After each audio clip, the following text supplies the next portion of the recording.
Aries Girl Podcast. Welcome to the Aries Girl Podcast. I'm your host, Aries Ramsey. All commentary provided in this video is alleged, in my opinion, and for entertainment purposes only, under the guidance of the Fair Use Act of 1976. Well, now that we have that disclaimer out of the way, let's get into the show. Hello Zodiacs. It is obvious that episode 15 of Love and Marriage Huntsville didn't air last week because Carlos King definitely did some editing. A lot was cut and put on the shelf for future episodes, and just a few scenes were stretched out to make this episode long enough to fill the time slot. Here's how I know. I always copy and paste a description of the upcoming episodes from the TV Guide website as soon as they are available. And here is what was supposed to happen. According to TV Guide, Melody and Martel's feud comes to a head after Martel's arrest, and everyone struggles to remain neutral. An unexpected love triangle emerges as Stormy reconnects with an old friend. Destiny returns with a splash.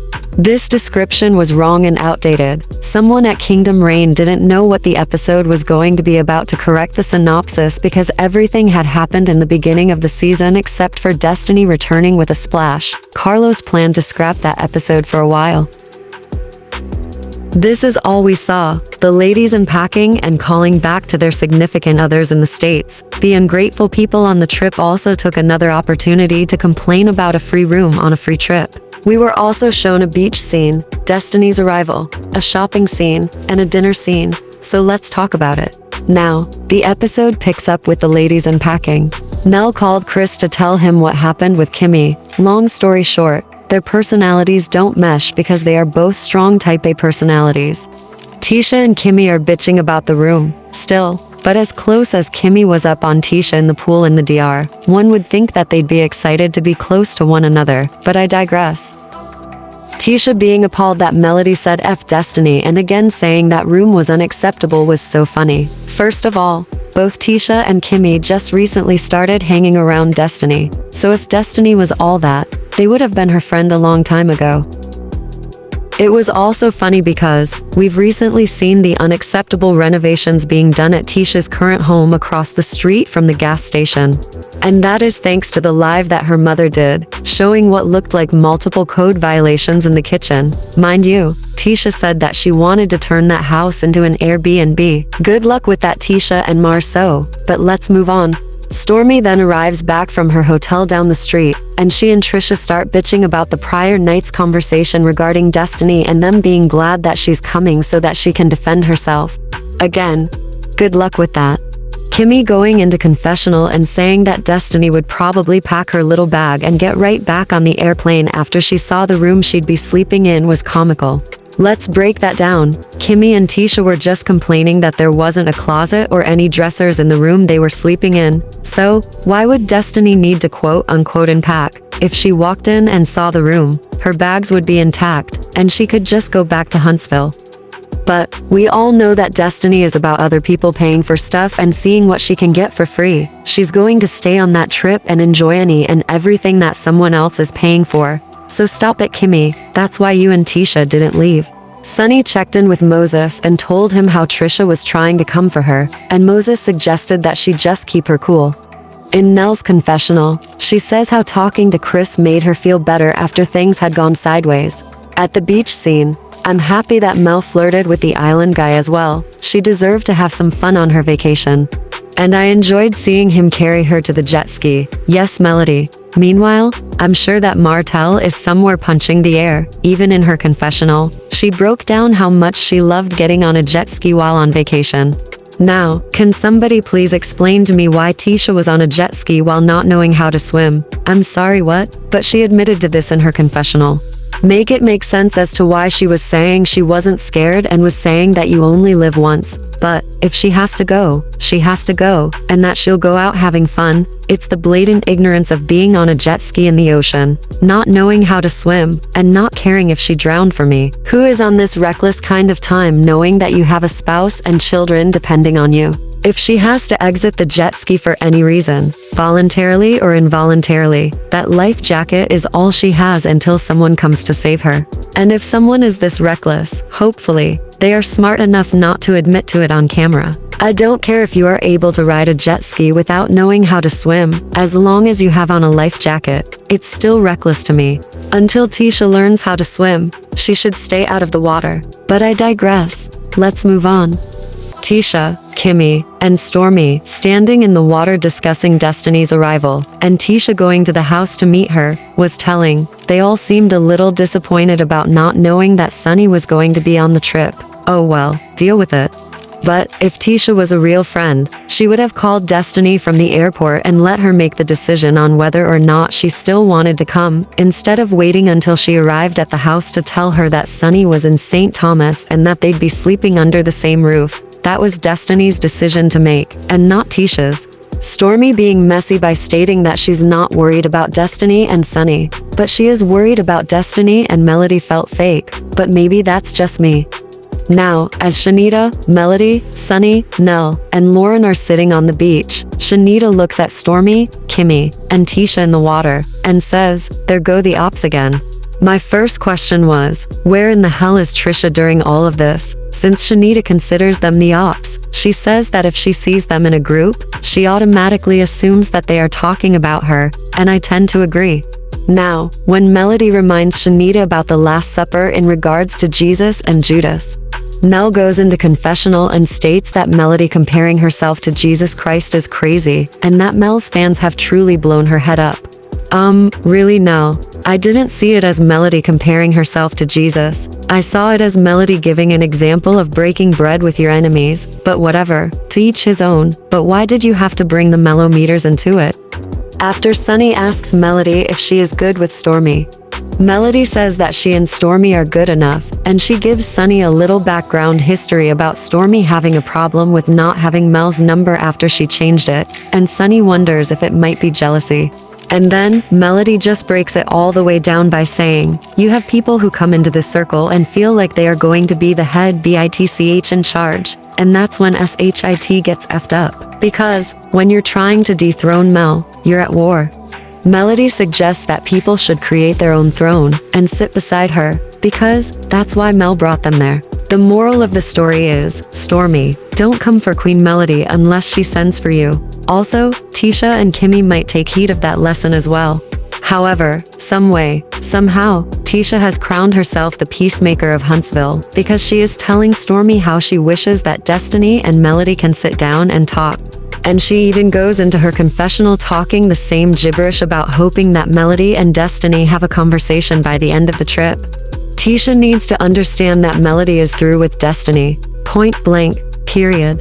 Let it go, Tisha. You're not the governing authority over Melody or Destiny, so stop it. Again, where is Trisha during all of this? Melody tells Sunny that she should ignore the foolishness and ignorance coming from Destiny, and that the best way to get rid of a gnat was to ignore it, and Sunny co-signed that statement by adding that a gnat could also be smashed. That gave me my life. Thanks, Sunny. And then, Kimmy, Tisha, Stormy, and Trisha come and rejoin everyone on the beach. Again, Tisha playing therapist and peacemaker is such a hard sell for me, as she's trying to tell everyone how to effectively communicate. Right message, wrong messenger. Sunny told Tisha to tell her friend Destiny the same thing, and I don't think that Tisha was quite prepared to receive that, but let's move on. Tisha goes back into confessional to admit that Sunny has always been a nice person to her, despite her thinking that what she did to Destiny was messed up. What this sounds like to me is that everyone who has had prior interactions with Sunny has no reason to dislike her. Go figure. But I still need somebody to tell me where Trisha and her wig went during this scene when she was missing in action. When Tisha went back to the house to get ready for Destiny's arrival, I found it comical that she went into a confessional to state that she wished that some of the other ladies would help her break the news that Sunny is on the trip. Tisha is the most childish and immature person on this cast to me, but I'm always laughing at her talking about being an adult and doing adult things, but she always needs the help or company of another adult to do what needs to be done and to say what needs to be said. This is just another example of her needing someone else to be an adult in the situation she created. As Tisha preps some refreshments for Destiny, the other ladies are out shopping. Stormy claims in her confessional that the best time to shop is when you go on vacation. I guess Stormy, if you say so.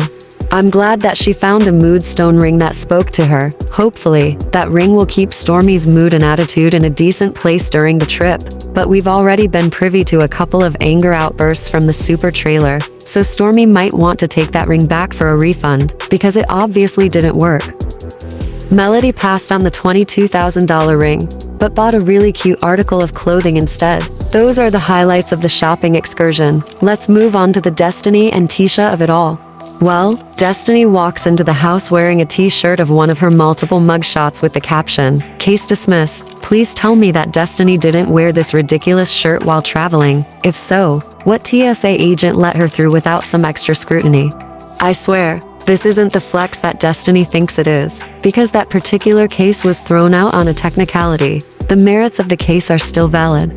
Destiny going into confessional and owning the fact that she has been arrested and to state that she didn't want another case. Well, let's just say that the universe and Liberic had other plans for Destiny. Also, the universe and Liberic don't appear to be done with Destiny yet. Stay tuned. When Tisha drops the bomb that Sunny was on the trip, Destiny was a little taken aback. She then goes back into her confessional to say that she doesn't have any ill will towards anybody, but the fact that Sunny was there made her say what the F. And of course, Tisha brings up the fact that she wants Destiny to have a conversation with Melody during the trip. Destiny disagrees, and says that she doesn't need to have a conversation with anybody that she doesn't need to be conversing with. To be 100% honest, I agree with Destiny here. Now, Tisha goes and brings up the conversation that she and Kimmy had way back on episode 7, entitled Love and Lock Up. You mean to tell me that little Miss Messy Tisha didn't immediately call up her bestie Destiny right after she and Kimmy left the plant shop to spill the tea on everything that Melody said regarding the girl code as it pertains to Destiny and Martell? I'm sorry, but that's another hard sell. If Tisha wants to play in our faces, I guess I can play along for a few minutes.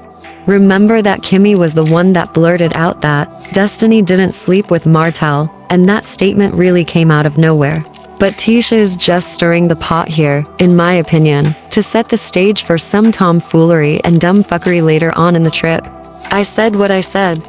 But let's talk about what Destiny said next in her confessional. Hear it in her own words. If I wanted to sleep with Martell or her, I could have stopped playing with my name and stopped playing with the situation. As I've stated multiple times, I'm a friend of Martell still to this day because I'm probably the only one he hasn't slept with. Destiny, I'm sorry, what? You could have slept with Melody or Martell if you wanted to. Destiny girl, that sounds like another mugshot in the making. You might want to keep your mouth closed after that, and keep Melody's name out of your mouth in the meanwhile. Tisha literally just set Destiny up with the trickery to have a conversation with Melody about her not sleeping with Martell. Mission accomplished, Tisha. We get to Tisha showing Destiny to their room, and Destiny's bed. Then, Destiny quotes Patrick Swayze's line from Dirty Dancing talking about, "Nobody puts baby in a corner." Well, Destiny, you've been put in worse things than a bed in the corner of a room. I bet that corner where your bed is much bigger than the jail cell you'll be going to if you don't get Liberic's $20,000 together. Liberic will be singing about, "I've had the time of my life," before Destiny will. If you've seen the movie Dirty Dancing, you'll know exactly what I'm talking about. Sorry, no shade. Destiny needs to stop complaining about free accommodations. It was really cute that Destiny went into her confessional to call her bedroom the helps quarters and a dungeon, especially since Destiny wasn't even supposed to be on the trip in the first place. Now, Destiny and her canned commentary lines almost appeared to roll off of her tongue. I guess she really practiced the, "If you can walk with her, then I can walk around her" bit. Let's move on. Let's break down the highlights of the dinner scene with all of the ladies and wrap this review. The shuttle with Melody, Shanita, Lauren, Nell, Kimmy, Stormy, Sunny, and Trisha pulled up at the restaurant, and they all got seated. Destiny and Tisha pull up in a separate vehicle, and Destiny goes into confessional to say that she feels a little tension coming to dinner after being hit with information that she was given at the house from Tisha, and her plan is to just be cordial. When Tisha and Destiny walk in, it seemed like the temperature changed as everyone looked at them. Kimmy goes into confessional to say that if the dinner goes well, the rest of the trip will probably go well, but if the dinner goes poorly, the rest of the trip will go poorly.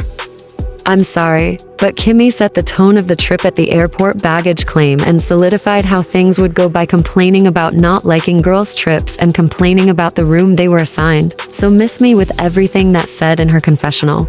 In Sunny's confessional, she says that you can literally feel the energy changing the moment Tisha and Destiny walked in, and you can tell that the tension is thick. In Melody's confessional, she states that she hasn't seen or spoken to Destiny in some years, and she doesn't have anything to say to Destiny. As long as they stay in their own spaces, Melody is good, and she could care less.